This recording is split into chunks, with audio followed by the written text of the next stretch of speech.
service pour...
la ministre du Genre, Famille et Enfants, Madame Chantal Safou.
Madame Chantal Safou, elle sera suivie par l'honorable Magloire Kabeba.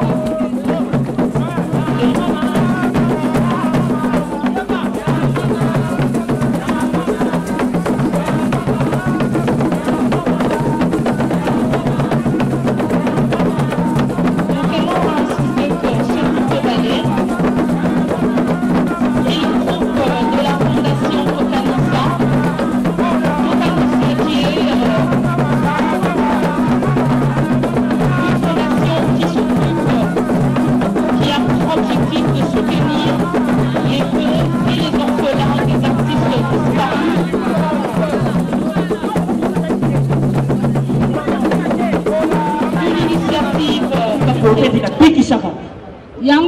yokaki sango na yo na yokaki mpenza sango na yo te yo bikisaka bato yango na ye mpo na moni molimo ya blocage freinage jo lataka ngai na bomoi na ngai kasi na lobi te nakoki kozala boye te nakende pa basala ta tia mabolongo wana tia mabolongo wana mama nati mabolongo wana je profeti na shaka negate na kupambilira yo na kombo na Yesu yo mulimo za kukanga mama oyo yo mulimo za kupekisa mama oyo nalobi pima eta mulimo tandi kuloga yonan nalobi pima yo mulimo yo nalobi pima ngai na kobima te tika nzoto mama oyo na dondu na nzoto yo kubima te yonan ukubima te yonan yoza nani otelemela ngai na nzoto yoza nani tamosi na ye oza nani tamosi na ye bolika munene okangeli mwana oyo na ye awa mpo anachikita ye nakanga ye akende liboso te ajonga kobe nsima abala te makambo nyonso esimba te na bomoi na ye aza obe boye mwana wana sali nini abetaki nini olobi mwana wana abetaki nini yo mulimo mwana wana abetaki develoteri bandeko ngakutu pasteur na beta develoteri nano nakenda te bongo mwana nde alinga kende nalobi mulimo pima na kombo na Yesu kota na nzoto na ngai nalobi pima na kombo na Yesu kota kati na ngai pasteur ngai na regrete makasi mpo na moni makambo oyo ozosala eza makambo oyo ozokumisa Nzambe te amoni te na fentaki yo beba fenti na kosi yo kasi na ji yo na likambo moko ya moke ojo lobaka makambo oyo ezosepesa mokili te mpo na nini bolekaka nekaze ya bolobaka lokiliko na ntango oyebi loba Nzambe te yo kende kotelisaka sanse na yo kuna jo maboko na yo lakisa bino bato bozaka kotelisaka sanse bokenda wapi na jo tuna bino mama mokushaka na ngata na lobi bima na ndakuna nalobi bima omoni sika na yokisi yo nalobi bima na ndakuna kai nalobi bima kita ezama wa mingi mpona bana sala Nzambe lero ezampasi mingi mpo tango biso ba mama na bino be waso katolina tozaka kosala okomona te mosala Nzambe ya solo azote ya mpilo ba Nzambe zokobisa wana lingo sambu sakali bayaye Bible lobi mutakulia na mutoki na ye oyo nasali eza mutoki te nalobi mama kende eza mutoki te soko lingo sa mpona motaki na yo sala makambo oyo ezomonana kasi koluka te osala mpo ozwa mbongo likambo oyo ezali te oluki okosa yango yango nazalaki koyebisa bino bana na ngai biso bamama na bino ewaso katolike na ntango tozalaka mpenza okomona te mosala Nzambe aye abondeli mpo na yo mpo moi likambo ekokisami kasi na ntango ya lelo bolingi obekisi moye bokoma na mbula na ngai eza te yango bozokufaka ava boyeba kosambela natikeli bino bolingo natikeli bino boboto lisanga mpe bondeko bozala na kokabwana te mpo ngai mama na bino ewaso katolina tina koma na mbula oyo eza mpona tosaki maloba Nzambe mpe nayebaki kolala ava boyeba iloba Nzambe bolingana na bolingo ya solo botika bokabwani bana na ngai mpe botika bikota akota Nzambe akopambola bino yango nga na kotika bino boyite lokola bakomedie bazali awa bino moko boyebi Nzambe ye kosala différence asali bakomedie ya poto na ya Congo soko moni komedie ya poto tangi Congo na yeza kusone na tendresse ukoyoka kombo ya komedie ya poto kuyoka ngona sentiment Jackie Priscilly Wandoloy mais yaka na Congo soko yoki kombo ya bakomedie misusu ezo sonne lokola lisasi mususu ezo ya na vibration ukuyoka kombo ya komedie ya Congo uyoka ya Ilombe ya Dimos mais yoka kombo eza kuya na vibration kokotioko na mususu eza kusone lokola masasi makaya est-ce que zokota ekoti yaya balobite mona mukile mona makamu tolingito mona mama imuaso tuzana boulevard mama religieuse bonele tutelemina mama imuaso tuza kuzela transport tumona kaka mbala moko mutuka moko zo uta kota gare centrale lokola bapekisa ba moto tambolaka na ville ya mabe na mituka mabe tumona kaka moto wana tala milika batu ya songi bazanga kate azali yoka bango mbala moko uya kutale oyo nini ville baby azali eboye Marisol Bonele tunanga nini natuni anini tangu waza kuluba bongo mama iwaso azalaki pembeni tanga moni kaka bongo mbala moko yoka mama iwaso na mayeli nyoso antuka nzambe yo yapona midele Simoki Mbangu oyapona batu mwindu tango sakuluba bongo maisha ni bolle zoka ndundu moko azalaki pembeni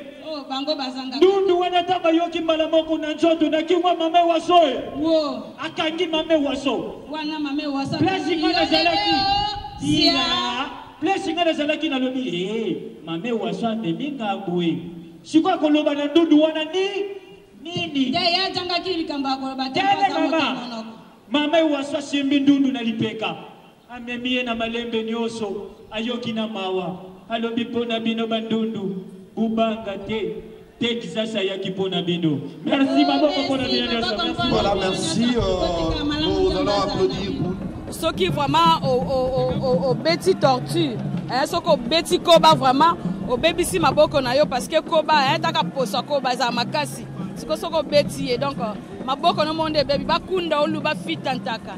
Mais marina ne bolé par rapport il y a Mamé Wasso, à sa première dame à Madame Salah théâtre, le Bomoni à la ligne 83, ça malgré ça la passe. Et là on y boutique comme souvenir pour la Mamé Wasso. Souvenir, elle bosse ça quand on a âge à Mamé Wasso et ça bien parce que à Bandaï théâtre na beau jeunesse et puis à Koufi vraiment na âge 58 ans de carrière c'est beaucoup et ça vraiment est belé donc na kumisi ka nzambe na kumisi nzambe na âge à maman et puis ma félicitation à Moussana ya salaki po atikel biso maloba yango moni biso nyoso bazobenga biso ba mame waso bazobenga biso ba mame waso biso nyoso parce que atikel biso ka maloba. Merci beaucoup maman mais le binaz na mort moni bino se douter avec parité bino bokendaki na kanga na ngam kuna ba marche na bino kuna journée mondiale ya théâtre ce que l'autre moni bino ba annuler yango. Bon, nesinga vraiment na kenda ikamokote na banda osa le longo na bato banda osa programme oyo sauf que lobby leur bato baninga bazaki na morgue na ezaki vraiment très urgent il fallait kendo za mutu mo na aéroport donc ya omoni na kenda kina za parce que zaki baliboso moi nango aya kin donc le quoi to yokana ki donc ngane fallait kendo zo aya on na kende na juillet na ke ko loger po moi na Sylvie confection quoi donc ayaki on a kendo ko soyer l'aéroport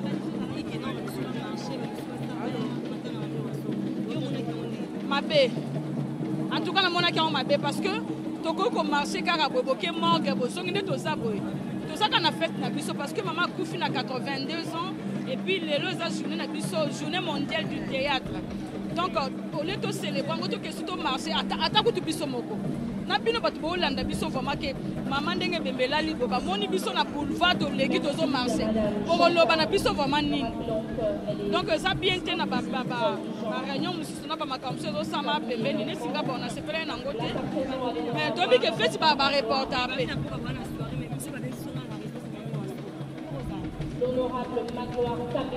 na évité pour na évité to ça on a fatigué tam sur la pompe mais on a ngate ndenge on a micro MC pour le comment on ngate pone na zaboye to célébrer ti batamoko boy est-ce que nous en a force il sous ya okende sous na poko donc point d'interrogation intimité au moni même la fête non ba repousser ango au cause on a anniversaire no lelo na tango pe samedi et lo mo pe pour la ngote.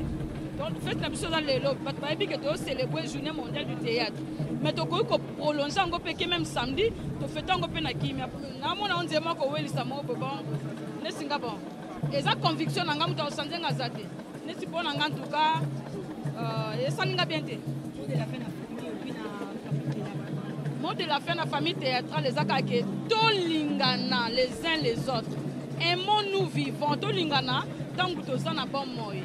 Mutulera azana mbeto hôpital la malisa ni bola sobela OK lukata moyoko magnifique que miso pamba tandenge président JP Masamba kenda ki lelo oyo mso sur le devant makambo parce que mukile monique yende mutakenda ota na hôpital mais wapi ba mususu wapi ba icône mususu ya ke ba eko yebisa bino ke mame wasa sobela ba benga ikutu ba mususu pour ne pas citer les noms mais ba kenda ki même pas ba répondre ki te Mais le ministre comme même comme il y a pas rancune mambo belé.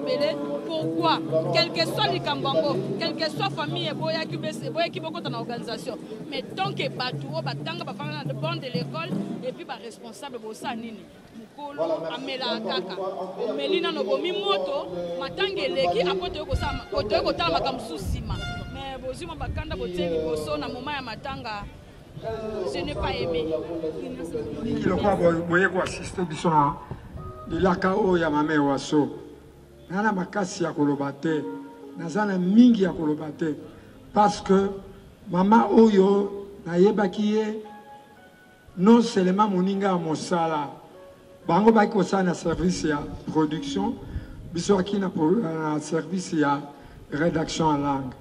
Mais tango to bandi théâtre na molanga pembe na découvrir ki na mama oyo grande sœur parce que petit frère naye to aki classe moko na école primaire 3e année 4e année primaire na Christ Roi feu Patrice Ekwaelope à son âme to vandi na mama bambule belé mama oyo et ali pasi na bosana bizali la mama oyo aki na ba moment na ye oyo aki kosilika na biso puisque to aki baleki soki to sali mabe akogangela yo mais na moi tango moke akoka kopesa yo conseil mama oyo azaki ko système moto nyonso ezala na kaya maladie ezala na kaya liwa akozanga te mama oyo azaki modèle pona biso nyonso tout mais le quoi tiki biso tika apema na boboto mais toalaki na bandeko baleki o balandaki biso bazali awa baza nsima na nga soki bandeko bapesi biso ndingisa bakoka koloba na bino mais napesi bino be merci na ndenge boyawa tika mama pema na kimi. Madame Astrid.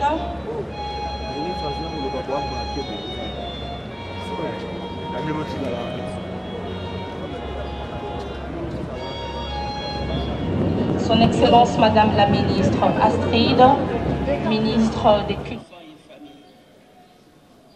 À l'honorable Magloire Kabemba, distingués invités, à vos titres et qualités respectifs, chers artistes, c'est avec regret que nous avons appris le décès de Madame Ekwaelope Catherine Alliance Mama Ewaso. Nous saisissons cette occasion pour vous présenter nos condoléances les plus attristées. D'abord à la famille et ensuite à la communauté des artistes.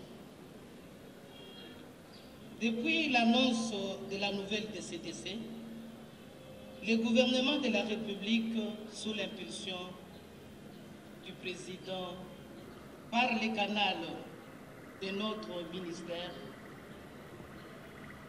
s'est impliqué dans les préparations de ces obsèques avec un appui financier et logistique conséquent, en collaboration avec la Corporation des artistes et la famille des disparus.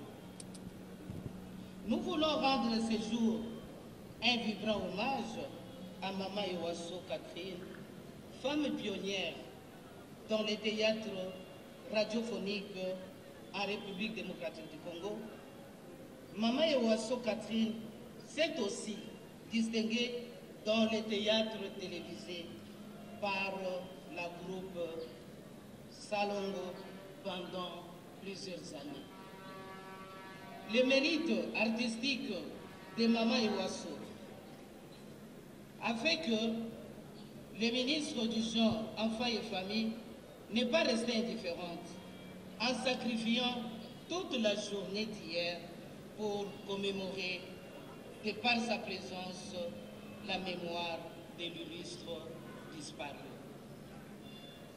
Sa mort donne l'occasion de rappeler à la communauté des artistes plusieurs projets qui sont en cours notamment celui de la décoration des artistes méritants, de la modernisation du cadre juridique du secteur de la culture. Plusieurs projets de loi sont déjà transmis au Parlement. Il s'agit du projet de la loi sur la politique culturelle, sur la ratification de la charte de la Renaissance culturelle africaine. Le musée moderne de Kinshasa, un chantier qui va s'achever bientôt, dispose de salles, de spectacles capables d'accueillir des spectacles de théâtre et de musique avec une capacité de plus de 500 places. À Kananga, la construction de la maison de la culture est en cours de construction.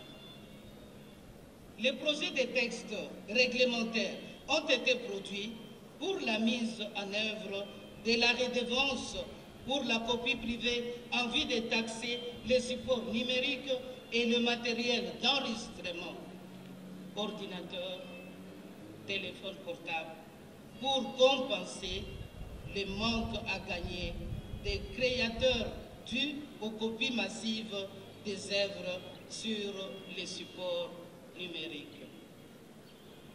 Un arrêté ministériel a été signé pour reconnaître la rumba comme élément du patrimoine culturel national. En plus, un autre arrêté a mis en place plutôt la commission chargée de faire inscrire la rumba au patrimoine mondial et l'UNESCO.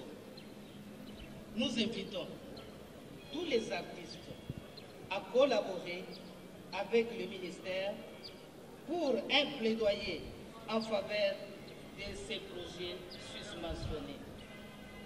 La mort de Maman Iwasso, Catherine, doit être une occasion pour les artistes de s'unir et de mener un plaidoyer efficace pour la promotion de leur profession. Que son âme repose en paix. Merci. Donc le fait, Tozo Senga, la groupe d'animation, la Léopard, passe à la petite animation. À partir de Yakuna, et Sika Bozali, animateur, il y a groupe Léopard. Parce que Madame Astrid Azalipe, co-joué intérim, dans le ministère, il y a sport. Animation avec le groupe d'animation Léopard. Pendant que la ministre descend,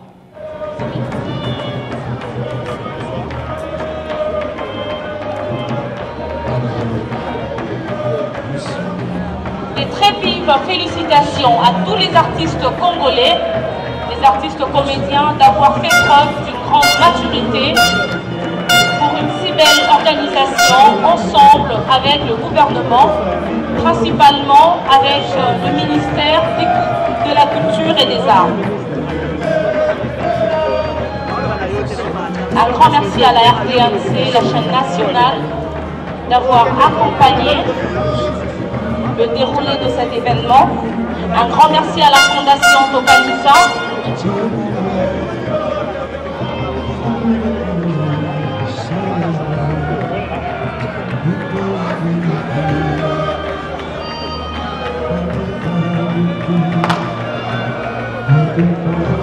Un grand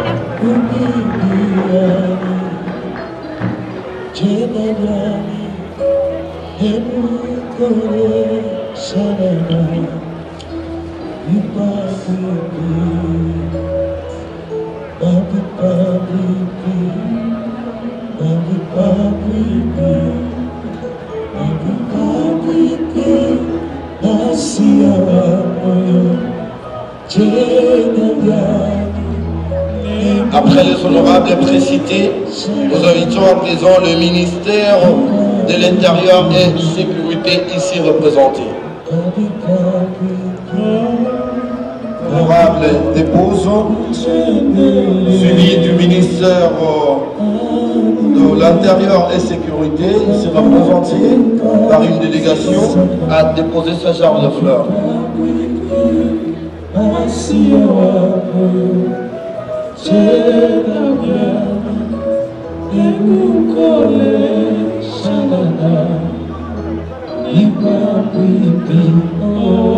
Mesdames et messieurs de la presse, s'il vous plaît, ne barrez pas la route à ceux-là qui viennent déposer leur genre de fleurs. En tout cas, espace tous à mon musique, s'il vous plaît.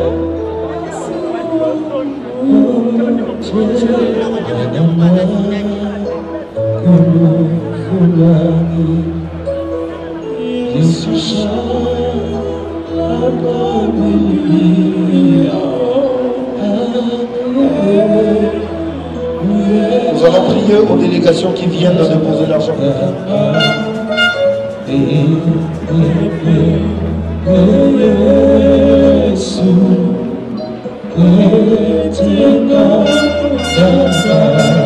Le bourgmestre de la commune de Barambou est invité à déposer sa jambe de fleurs.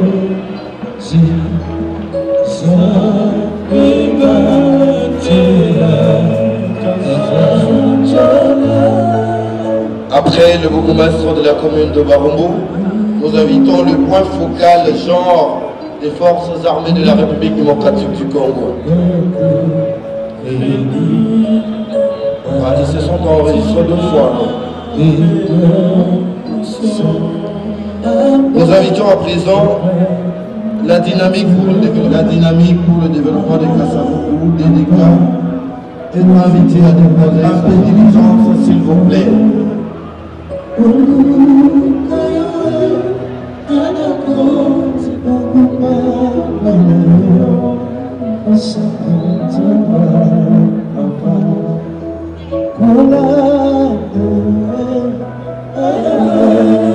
Après la dynamique pour le développement de Kassavou, nous allons à présent accueillir les artistes populaires ici là-bas, la Fondation Tokalisa, Pakosoko, plateforme et médias cinéastes du Congo, tous ensemble en train de déposer les genres de fleurs. Quant au groupe théâtro, vous allez patienter, juste après, on vous invitera nommément.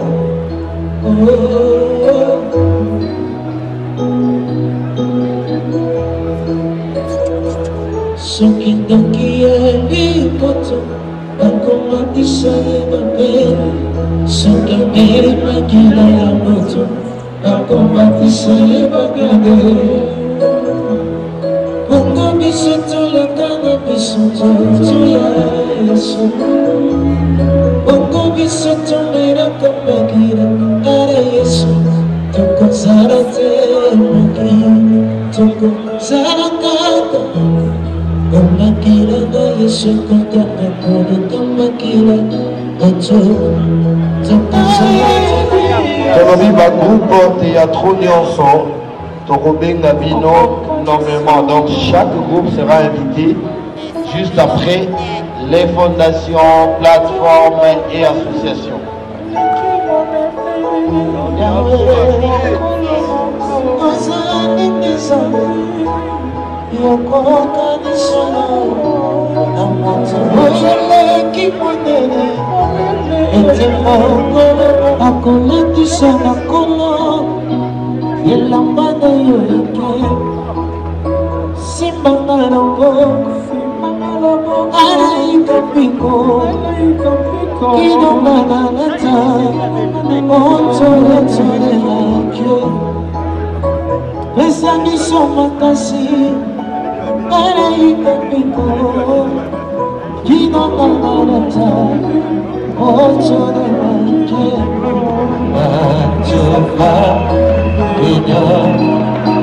Oh, Masia, Ali, Chikana, Yabela,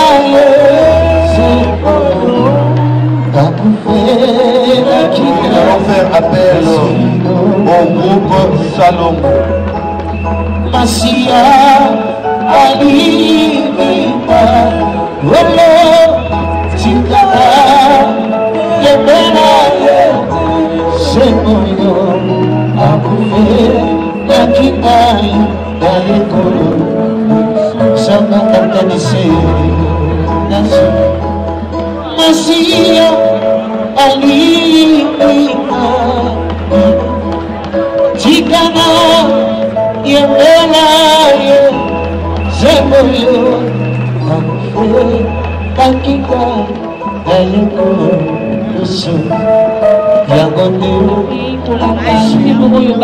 artiste comédien basala obayembela ba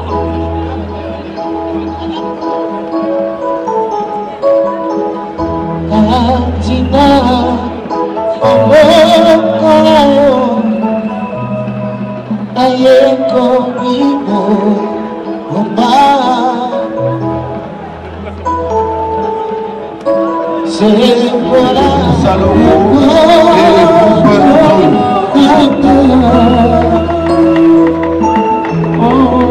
Nakomata Isu Sute Ikakata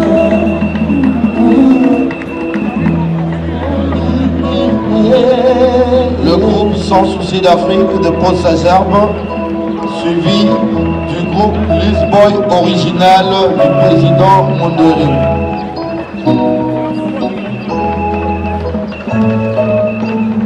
Oh, Ufaye Elemi Imosona Nasusa Sosori Shamai Samai Oka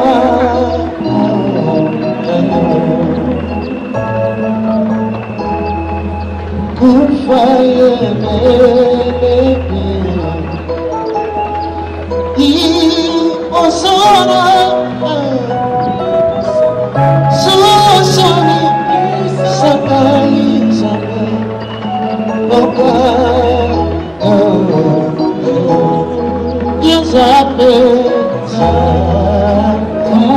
Après Lisboy, nous faisons appel au groupe Lisboy Fondation du président Ladi Essobé.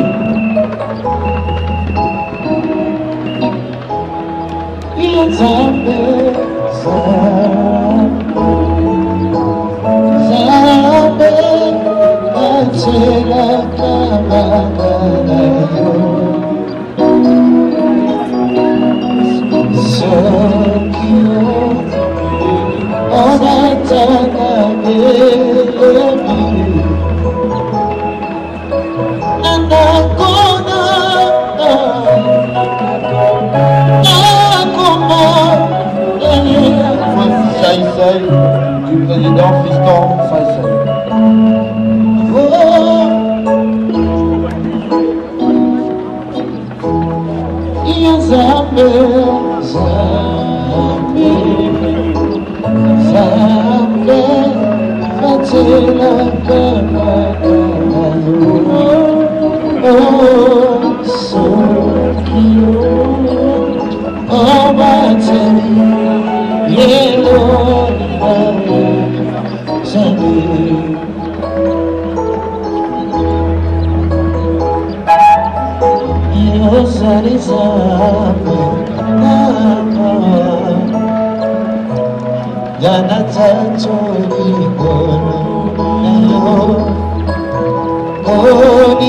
Après le groupe Saï, nous invitons le groupe.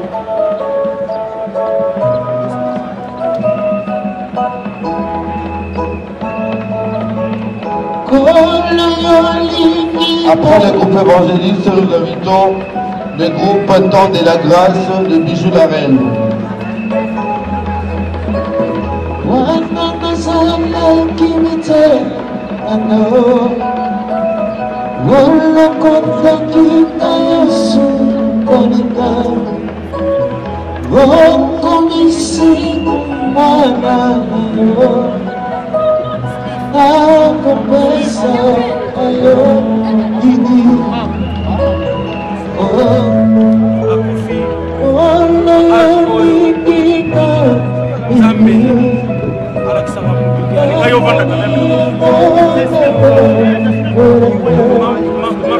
avons invité les groupes évangélistes, Temps de la grâce de Bijou la Reine et les groupes Ribakata Bakouleur. Tamboula Malam, ça fait partie, il y a 80% de couleurs. Il y a bon moyen. Tamboula Malam, il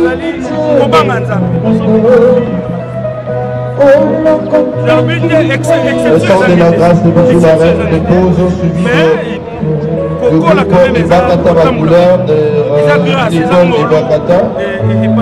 Et s'en suivra les groupes La Conscience des Boui Boui.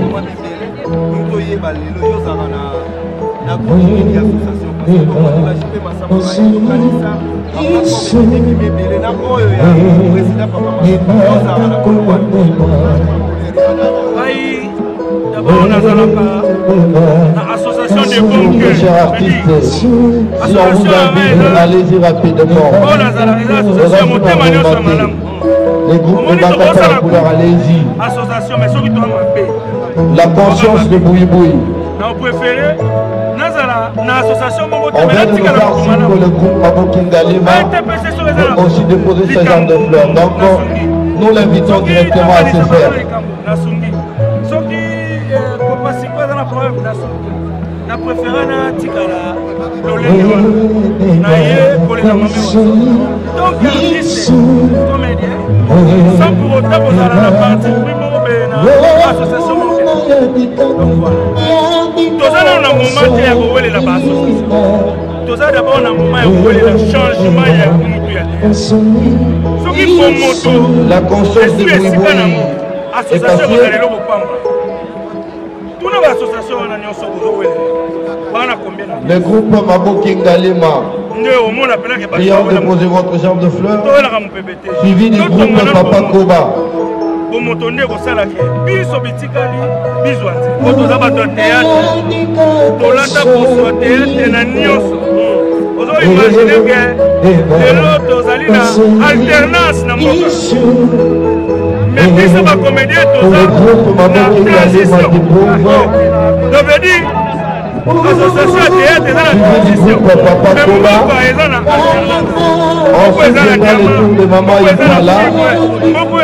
Et les groupes d'orientation du président Tchikou Matogo.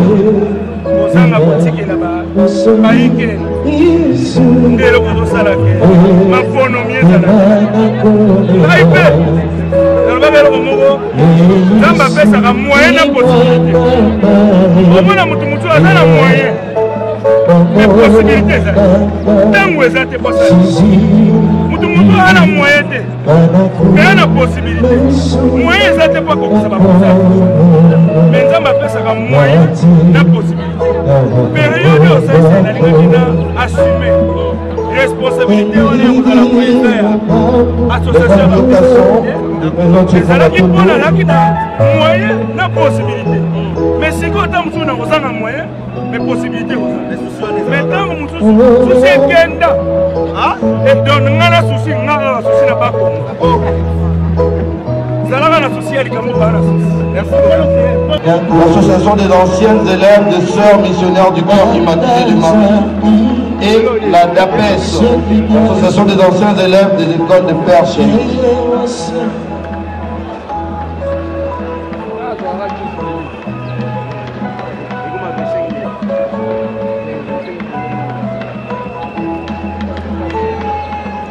Le groupe CD dépose, Banaléo dépose, la DACIM, l'association des anciens élèves des sœurs missionnaires du cœur immaculé de Marie, et la DAPES, l'association des anciens élèves des écoles de Père Suite.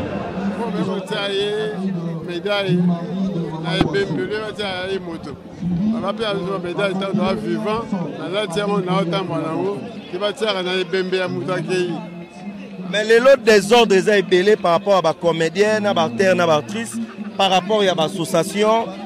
Et il y a Papa Massoumou Azali, président, à NTPC. Et les... Il y a le président, il y a l'acteur. Mais les lots des ordres de Koti, la plateforme est belé, bimi. Il y a parmi les piliers à théâtre. Au conseiller l'artiste, comédien, Kendewa. Au conseil, organisé. C'est-à-dire que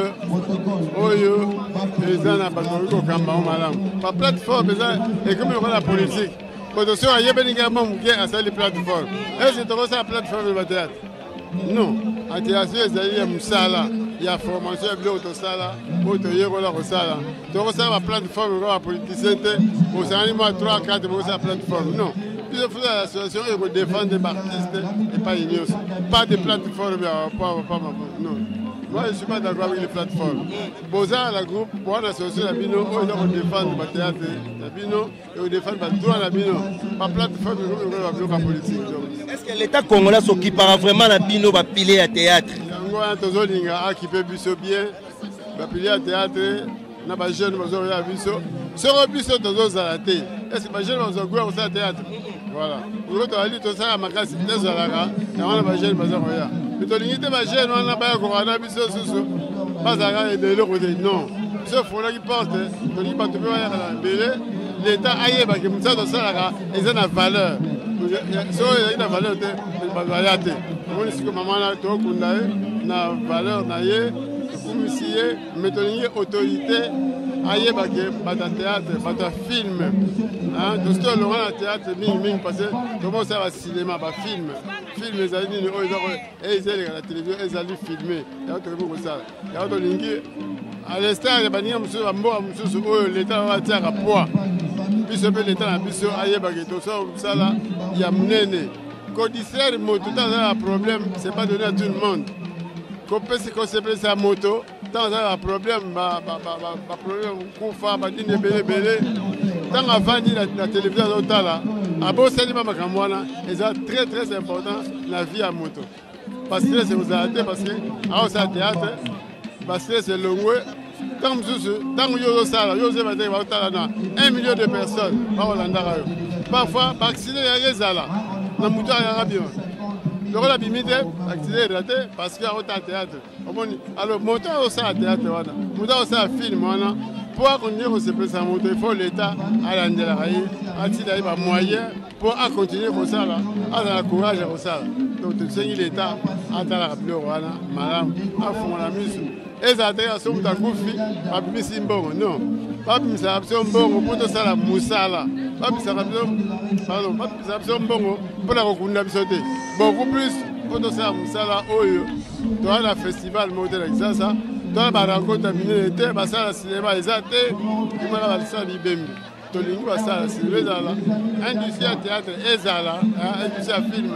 Pas de Nigeria, deux. Tu as raté l'ordre. Alors que l'heure, on a été pour ça, c'est tout ça.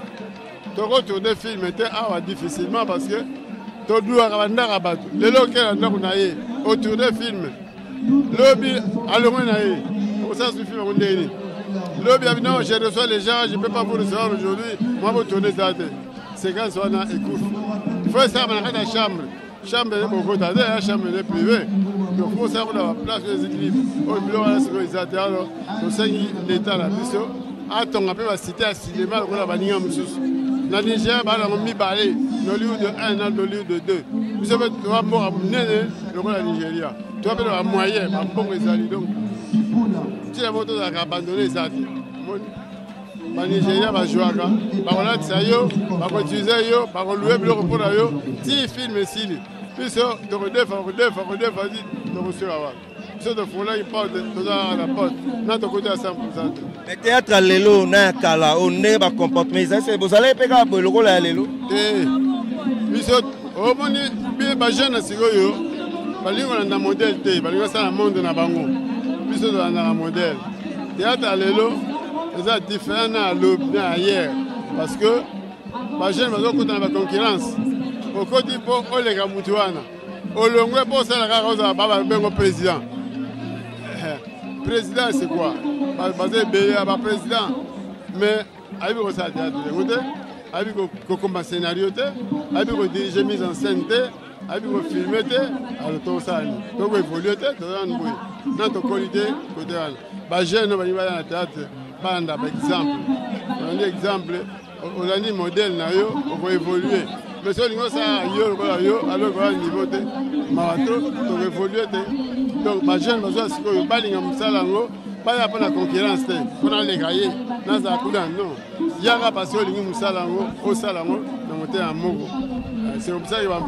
l'autorité va organiser comme ça. Là. À quand l'élection, il y a Bino pour soit président ici, il y a des comédiens à Congo. Bon. Je crois que la question pertinente, Kalamingité, tu as jeune Oyo, va remplacer Bissou. Quand tu as le comité élargi, Bissou est jeune, Bissou doit avoir conseil, Bakola, va avoir responsabilité, Bissou doit avoir un conseil. Kalamingité est comme ça. Merci beaucoup. Vraiment, nous allons continuer à interviewer Bissou, on a des acteurs, on a des leaders différents. Vraiment, nous avons le président Ismaël. Vraiment, président Ismaël, tout ça, ensemble, tous les maman la Bissou et Wasso. Pour na yo matanga o ezote ya yo nini. Matanga o vraiment ezote ya ngai. Moni surtout na moment ya boye, il faut te miter à intérieurement. Au moni parce que maman okuta kofi na 80, 82 ans. Ozomona. To ebite ngai yo so na kokisa ba âge o maman oyo baza ba économie fa ki bazala nanu. To yi vraiment pour na bango parce que baza aura la première génération de théâtre. Moi ba benga première dame de théâtre congolaise. Donc la première dame de théâtre Congo. Ya omoni Mikolo bayawa, bala mike bayawa, ba master ba fi bazalia. Mais le monde a déploré ba fi ba olela trop bayaya. Ba na musique na théâtre. Ba na musique na théâtre comme ba au bout de ba vieille, ba tapage, ba n'importe quoi. Mais déranger Mikolo belé. Omoni binu ba to na biso libanda. Vous pouvez savoir plus conseil, hein? Conseil n'a nous a très très bien. Donc voilà quoi, bah il y a beaucoup de musique. Si aux musiciens, bah wenge kumbe les zongi, bah wenge El Paris zongi. Ata ba suéde ça ba test kuna théâtre très bleu boya musala tout ce qui sera battu. Ozomona. Président Ismaël pona yo. Moi ba nungu ezalaki NTPC contre ba association mususu. Mais NTPC le quoi ba saka ba mikolo ba mikiti si ba yeka mais pona na association mususu bazaki contre balingaki en TPC EAT pour anini pour assister maman te il paraît il va contribuer te pour na yo et ça m'a beto ça malon il fallait pas un TPC ya bon au moni mutu na mutu ala ndenge na zula relation na mutu au moni na compte ya to kanisa parce que za to kanisa non za to kanisa na NTPC or to kanisa ezali NTPC ezali pakosiko ezali biso pe NCC to zali parce que biso ba jeune non. Tu as la plateforme de ANCC. Jeune artiste est conscient. Au mon niveau là. Donc ça, associé Groyate. Mais Moutouna Moutou, Aïbi comment à la relation na Moutounae. Au mon niveau ça vaut pas la peine. Ça vaut pas la peine. Ou à faire ça maman. Tu éviter rien association. Maman azaki l'association. En tout cas vraiment ngai. Na éviter seulement des associations ni ngai bika maman azaki artiste comme Dieu maman à sa première dame. Vraiment mais la CPLI pour quelle que soit l'association qui gagne, biso soto se retrouver à Wapé pour na UPC Sengo. Non, ils ont vraiment Sengo. Moni ngai pasi na ngai to besoin ngai zalaka to zalaka uni. Moni unité oyo eleki makambu nyonso. Moni donc yango na ibsa bandiko na nga mingi o surtout ba kanatu kangana bango trop moni surtout za uni to ke musika. Moni mutu moko ok, musique, des personnes beaucoup plus loin par rapport. Voilà donc. La société est belé na Congo, la société est belé, la plateforme est belé. Mais dans le moment oyo, bah te relance na ba guerre té. Au Monica, il faut. Non. Et après oyo. Là c'est NCC. Bon ben président, parce que Siko bengi président. Ozomona nani peut bengi président, ba sali entre ba président ba solo li bon. Poto que les musique, il faut tout ça la nine. Marge to Rolanda Sikoyo. Pour que toi avancer les sous-sous au monde. Et le résultat très très important. Autant sous biso ba jeune, na ba vie, na ba massa, toujours ko salaté. Donc voilà. Merci beaucoup président Ismaël. Merci beaucoup.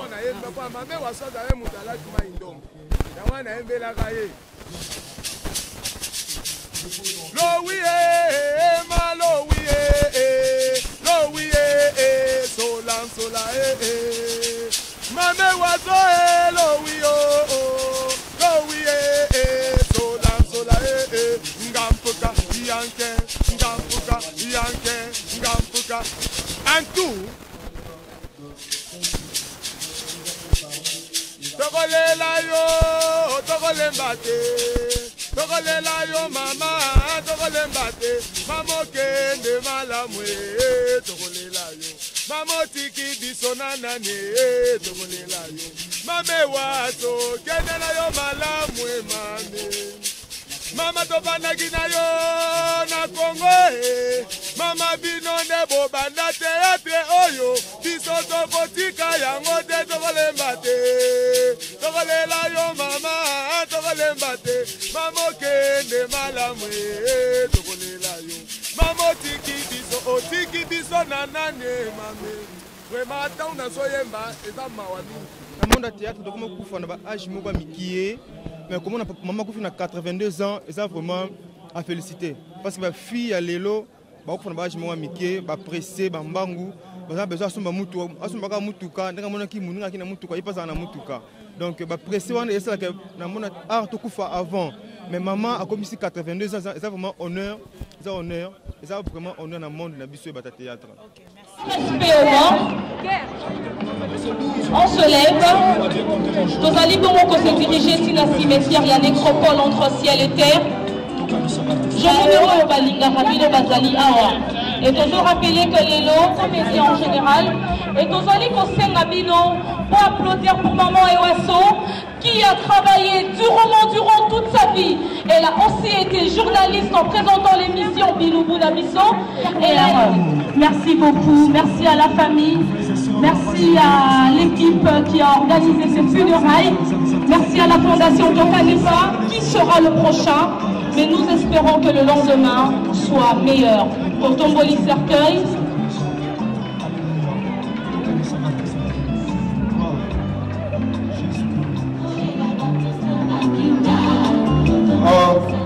s'il vous plaît, nous informons à l'Assemblée que le retrouvailles après ici sont produits sur l'avenue Béfalé, juste au croisement avec l'avenue Chabat, où est érigé un podium et nous allons demander aux artistes, comédiens et musiciens de bien vouloir s'y rendre. Madame la ministre Chantal s'approche pour s'incliner, pour rendre les derniers vives hommages à Maman Ewaso.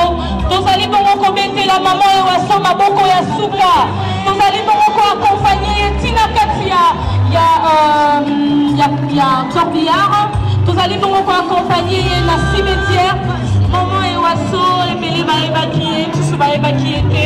J'espère qu'à travers Funérailles Oyo, on découvre le Congo à Salakinani. Tala lolenge tolili lelo eza parce que asalaki mosala kitoko na bayo totikali to contribuer au sala mosala kitoko. Un grand merci à son excellence Madame Chantal Sapou qui accompagne Maman Ewaso, Tina Katibongo, il y a Corbillard. Merci aux artistes congolais, merci à l'artiste Saï, merci au président Elombe, merci au président Kikedi, merci au président Taleb Toukebana, merci à tous les artistes congolais, merci à la presse en général, la RTNC, qui nous a accompagnés dès le début jusqu'à la fin de ces événements. Merci à tous et à toutes. Au revoir. Pour rappel, les compétences Maman